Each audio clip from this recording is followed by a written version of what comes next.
Zbardhet marrëveshja e firmosur në Tiranë të martën e 18 marsit mes Shqipërisë, Kosovës dhe Kroacisë për bashkëpunim në fushën e mbrojtjes dhe ndërveprim ushtarak mes 3 vendeve, e cila shqetësoi Beogradin zyrtar. Kjo marrëveshje përmbante 4 objektiva kryesor që duhen përmbushur nga shtetet përkatëse, ku ndër kryesorët ishte mbështetja ndaj Kosovës për të marrë statusin e saj në NATO. Promovimi i kapaciteteve mbrojtëse dhe bashkëpunimi për industrinë përkatëse.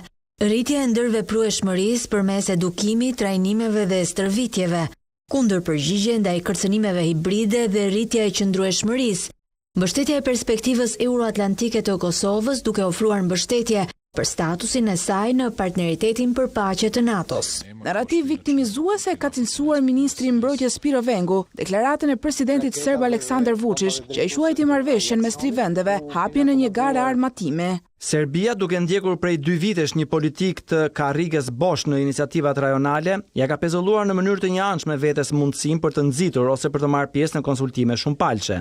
Ky pezullim, që është në dorën e Serbisë, të lihet me njan, e bën të kot çdo narrativ viktimizuese që vjen nga qeveria serbe.